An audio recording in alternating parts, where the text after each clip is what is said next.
Hello दोस्तों, स्वागत है हमारे YouTube चैनल इसके स्टडी पॉइंट पर। आज फिर आप लोगों के सामने हम उपस्थित हुए हैं और इकोनॉमी का एक ऐसा टॉपिक लाए हैं जहां से आपकी क्वेश्चन है जो पकड़ में आएगा, समझ में भी आएगा और एग्जाम में छूटेगा नहीं। तो हमारे साथ बने रहिए वीडियो में। अगर आपको अच्छा लगता है हमारे कंटेंट तो शेयर कर दीजिए, लाइक कर दीजिए और सब्सक्राइब कर दीजिए। तो चलिए चलते हैं।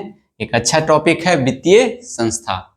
चलिए, वित्तीय संस्था का मतलब क्या होता है? वित्त मने पहले समझिए, वित्त मने होता है धन, रुपया, पैसा, ये सब क्या है? वित्त है।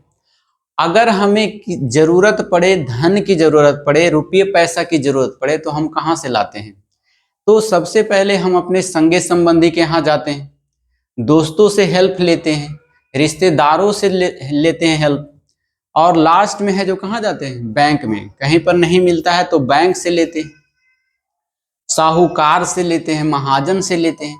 ये सभी वित्तीय संस्था हो गया, है ना। जहां से हमें धन की प्राप्ति होती है वैसे स्थान को क्या कहा जाता है? वित्तीय संस्था। वैसा संस्थान जहां से हमें वित्त की प्राप्ति हुई है, वित्त की प्राप्ति होती है, उसे क्या कहा जाता है? वित्तीय संस्था कहा जाता है।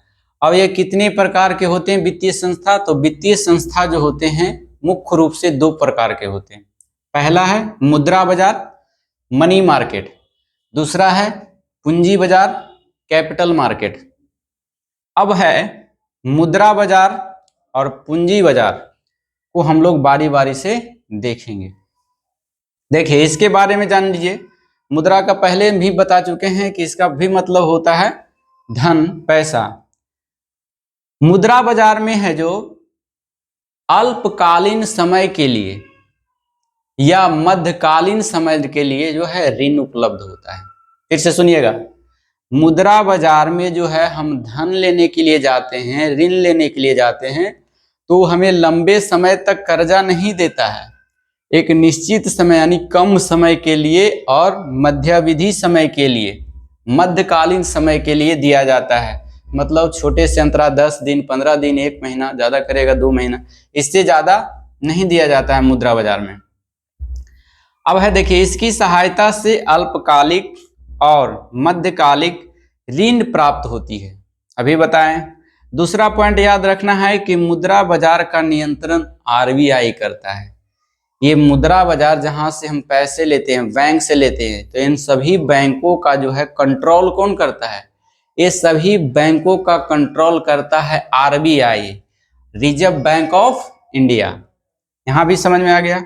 उसके बाद हम समझते हैं बैंक दर के बारे में। बैंक रेट क्या होता है? देखिए, वो ऐसा संस्था जो ग्राहकों को जमा राशि स्वीकार करता है और साख का सृजन कर ऋण की सुविधा उपलब्ध कराता है, उसे बैंक दर कहा जाता है। बैंक का मतलब हुआ जो ऋण देता है उसे बैंक कहते हैं, है ना। जो ऋण नहीं देता है वो बैंक की श्रेणी में नहीं आता, ध्यान रखिएगा। और उससे पहले हम कुछ बैंक के बारे में चर्चा करेंगे कि कौन सी बैंक की स्थापना कब हुई थी। दूसरा नंबर है पूंजी बाजार। कैपिटल मार्केट में क्या होता है? ये तो समझ गए ना। मुद्रा बाजार में कम समय के लिए पैसा उधार मिलता है, और पूंजी बाजार में जो है लंबे समय तक, 2 साल, 3 साल, 5 साल, लंबे समय तक है जो ऋण ले सकते हैं। देखिए, इसकी सहायता से दीर्घ समय के लिए ऋण उपलब्ध होता है, और इसका नियंत्रण कौन करता है? सेबी करता है। सेबी का फुल फॉर्म भी बहुत बार कभी पूछ दिया जाता है कि सेबी का फुल फॉर्म क्या होता है? Secretary exchange board of India होता है, ध्यान में रखिएगा। और आरबीआई का रिजर्व बैंक ऑफ इंडिया। हम पहले इसके बारे में चलेंगे, मुद्रा बाजार के बारे में कुछ जानेंगे, उसके बाद फिर दूसरे दिन हम जानेंगे पूंजी बाजार के बारे में। तो बने रहिए वीडियो में और लाइक करते रहिए और शेयर करते रहिए। चलिए देखिए, एक मैप पर हम समझते हैं, ये हमारा प्यारा भारत है। और अगर आप लोगों ने मैप पढ़ा होगा तो कौन से राज्य कहां पर है पता जरूर होगा। अगर नहीं पढ़े हैं तो कमेंट बॉक्स में लिखिए कि सर हमें मैप पढ़ना है। तो हम इंडियन मैप, वर्ल्ड ज्योग्राफी का मैप, जो भी मैप होते हैं एग्जाम से रिलेटेड क्वेश्चन जहां से आते हैं, तो चाहे इंडियन मैप हो चाहे वर्ल्ड मैप हो, सभी मैप पढ़ाएंगे। लेकिन इससे पहले आपको कम से कम 20 कैंडिडेट है जो आप कमेंट में लिखिए कि सर हमें मैप पढ़ना है, अच्छी तरह से बताएंगे, एक एक स्टेट कहां पर है वो आपको क्लियर हो जाएगा।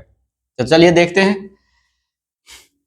ये मान लीजिए हमारा प्यारा भारत है और यहाँ पर बंगाल है। जानते हैं यहाँ पर क्या है? बंगाल। बंगाल के नीचे में आते हैं दक्षिण भारत में, तो यहाँ पर मद्रास है। ये WB लिख देते हैं वेस्ट बंगाल, M से लिख देते हैं मद्रास, है ना। और यह जो है पश्चिमी तट पर गोवा से थोड़ा ऊपर, यह है महाराष्ट्र या मुंबई कहिए। ये क्लियर हो गया मैप में कहां पर है? इधर है बंगाल, नीचे में है मद्रास और यहां पर है मुंबई। तो हुआ था क्या, जब अंग्रेज व्यापार कर रहे थे तो धन को रखने के लिए उन्हें बैंकों की जरूरत महसूस हुई कि एक ऐसा संस्था हम बनाएं जहां पर हम पैसे को रख सकें और उस पैसे को फिर हम अपना देश भेज सकें, है ना। तो उसी प्रकार से 3 बैंक पहली बार स्थापना हुआ। ध्यान से समझिएगा, एकदम बहुत कंसेप्चुअल चीज है। 3 बैंक की पहली बार स्थापना हुआ। सबसे पहले हुआ बंगाल में, कोलकाता में। कब? 1806 ईस्वी में, और उसका नाम पड़ा बैंक ऑफ कोलकाता। दूसरा जो आइए 1840 ईस्वी में, यहां से डायरेक्ट आइए इधर तो डेट सीरियल भी हो जाएगा। 1806 से 1840 आए और 40 के बाद फिर 43 जाएंगे, 1843 में। तीनों बैंक कंफर्म हो जाएगा आपको मैप से। 1806 ईस्वी में बैंक ऑफ कोलकाता की स्थापना किया गया और फिर 1840 ईस्वी में बैंक ऑफ मुंबई। यहां पर मुंबई है इसलिए शॉर्टकट में लिखे हैं क्योंकि स्पेस नहीं था। बैंक ऑफ मुंबई, BOM, आप खुद लिख लीजिएगा हिंदी में वीडियो पॉज करके। और तीसरा यहां पर है 1843 ईस्वी में बैंक ऑफ मद्रास। याद हो गया? कौन कौन बैंक? बंगाल में बैंक ऑफ कलकत्ता कब खुला? 1806। फिर इधर महाराष्ट्र में कौन?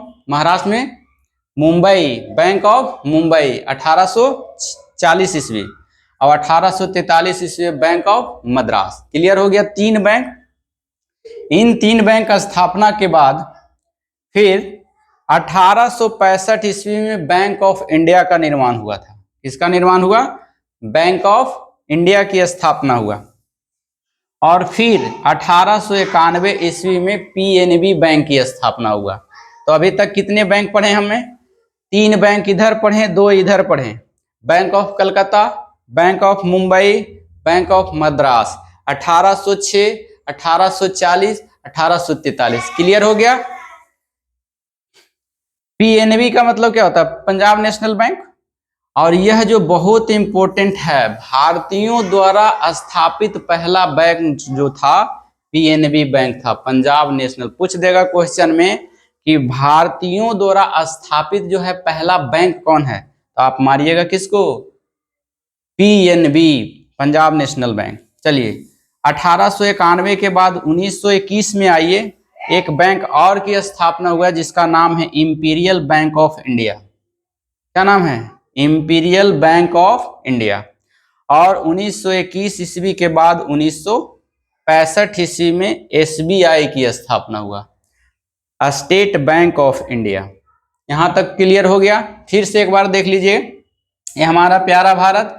बंगाल में एक बैंक सबसे पहले 1806 ईस्वी में बैंक ऑफ कलकत्ता। इधर पश्चिमी तट पर आए मुंबई में तो बैंक ऑफ मुंबई कब? 1840। फिर नीचे गए दक्षिण भारत में मद्रास के पास बैंक ऑफ मद्रास 1846। क्लियर हो गया? 1843 है ना।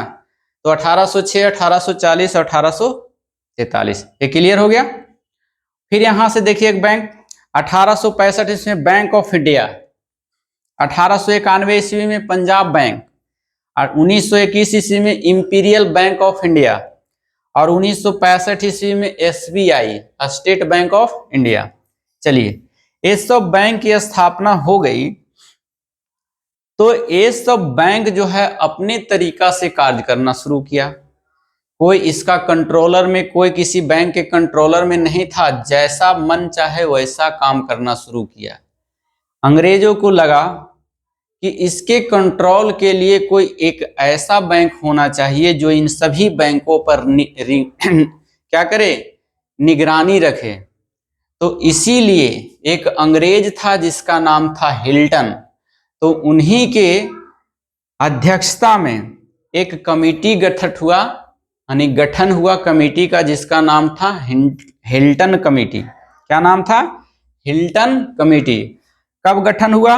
1934 ईस्वी में। ध्यान रखिएगा, यहां से क्वेश्चन अगर पूछ देगा तो फंस जाइएगा। 1934 ईस्वी में जो है एक समिति गठन हुआ, उस समिति का नाम क्या पड़ा? Hilton committee. और उस हिल्टन कमेटी के आधार पर जो है 1935 ईस्वी में, 1 अप्रैल 1935 ईस्वी में आरबीआई की स्थापना हुई। RBI, reserve bank of India की स्थापना हुई। इनकी स्थापना होने का फलस्वरूप क्या इसका मोटिव था कि इन सभी बैंक पर कंट्रोल स्थापित करे।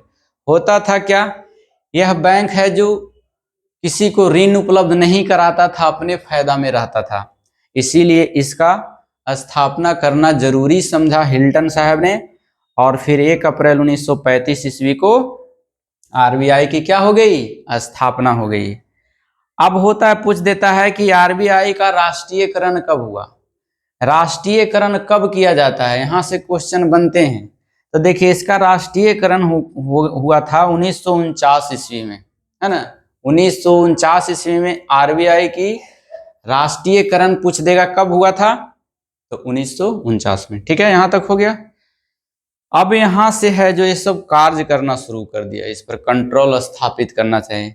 इसीलिए आरबीआई को बैंकों का बैंक कहा जाता है। अगर कोई गड़बड़ी ये सब बैंक करता है तो आरबीआई उस पर जुर्माना ठोकता है कि तुमने हमारे लॉ एंड ऑर्डर का मेंटेनेंस नहीं किया, इसीलिए हम आप पर क्या ठोके? जुर्माना ठोके। तो पूछता है, बहुत बार पूछता है कि आरबीआई जो है राष्ट्रीयकरण क्या। अच्छा, एक बात बताइए, आरबीआई का जो है राष्ट्रीयकरण क्यों किया गया था? कोई बैंक का राष्ट्रीयकरण इसलिए किया जाता है ताकि वह कंट्रोल में रहे, सरकार के नियंत्रण में रहे। जो बैंक सरकार के नियंत्रण में नहीं रहेगा वो क्या करेगा? मनमानी करेगा। अगर आरबीआई निर्देश देगा कि गरीबों में लोन बांटिए, है ना, अभी खेती का टाइम आ गया, वो नहीं सुनता है और क्या करता है? अपना मन से चलता है। तो अब उस पर जुर्माना ठोकाता है तो चलता है, क्योंकि अगर किसानों को सही समय पर ऋण उपलब्ध नहीं कराई जाएगी तो क्या खाद्यान्न आपूर्ति हो जाएगा? नहीं हो पाएगा। इसीलिए बैंक पर है जो कंट्रोल स्थापित करता है, कौन? आरबीआई। तो हमें लगता है कि इतना सभी पॉइंट आपको वित्तीय संस्था में याद हो गया होगा। कल से हम चलेंगे, आरबीआई का पूरा पोल खोलेंगे, आरबीआई का कार्य क्या है, कौन कौन से काम करते हैं, है ना, साख मुद्रा का नियंत्रण कौन करता है, ये सभी बातें हम डिटेल से चर्चा करेंगे। कल आरबीआई फुल्ली क्लास होगा, है ना। तो देखिए, एक बार फिर रिकॉल कर लेते हैं हम लोग, वित्तीय संस्था क्या है। जहां से हम वित्त की प्राप्ति करते हैं उसे वित्तीय संस्था कहते हैं। वित्तीय संस्था कितने प्रकार के होते हैं? 2 प्रकार के, मुद्रा बाजार और पूंजी बाजार। मुद्रा बाजार में है जो कैसा ऋण मिलता है, ज्यादा समय के लिए कि कम समय के लिए? कम समय के लिए, अल्प समय के लिए है जो यहाँ ऋण मिलता है, कर्जा मिलता है। अच्छा, मुद्रा बाजार को कंट्रोल कौन करता है? आरबीआई कंट्रोल करता है। बैंक के बारे में पूछेगा कि बैंक का परिभाषा क्या है, तो बैंक का परिभाषा सीधे बताइएगा, जो लोन देता है, कर्जा देता है, वह बैंक है। जो नहीं देता है तो समझिए वो बैंक नहीं है। अगर कोई कहे कि हम बैंक है, हमारे पास आइए धन जमा कीजिए, तो उससे पहले जाके कहिएगा आप बैंक है तो हमको लोन चाहिए। लोन नहीं दे रहा है तो समझ लीजिए कि गड़बड़ है, वो बैंक नहीं है। बैंक का कार्य ही होता है लोन देना। और बैंक दर क्या कहलाता है? वो साख निर्जन करके जितना भी आप पैसा जमा कीजिए उसको जमा करके एक मुक्त राशि देता है, उस पर इंटरेस्ट देता है, सुविधा उपलब्ध कराता है, वही बैंक दर कहलाता है। चलिए, अब है यहाँ से पूंजी बाजार में देखें। पूंजी बाजार में इसकी सहायता से दीर्घ समय के लिए मिलता है। है ना। और इसका नियंत्रण कौन करता है? इसका नियंत्रण सेबी करते हैं। सेबी का full form security exchange board of India. और यहाँ पर हम बताएं, मैप के थ्रू बताए थे कौन कौन। बंगाल में कौन सी बैंक की स्थापना हुआ था? 1806 ईस्वी में बैंक ऑफ कोलकाता। फिर इधर मुंबई में बैंक ऑफ मुंबई कब हुआ था? 1940। फिर 1943 ईस्वी में बैंक ऑफ मद्रास। यहाँ तक हो गया। फिर आए थे हम कि 1865 ईस्वी में एक बैंक बना था कि बैंक ऑफ इंडिया। और 1991 में बना था पीएनबी बैंक। याद कर लीजिएगा, पूछता है कि भारतीयों द्वारा स्थापित पहला बैंक कौन था? तो पीएनबी। 1921 ईस्वी में एक बैंक का निर्माण किया गया, उसका नाम था इंपीरियल बैंक ऑफ इंडिया। और 1965 ईस्वी में एसबीआई की स्थापना हुई। एसबीआई 65 नहीं होगा, 55 होगा, है ना। एसबीआई की स्थापना।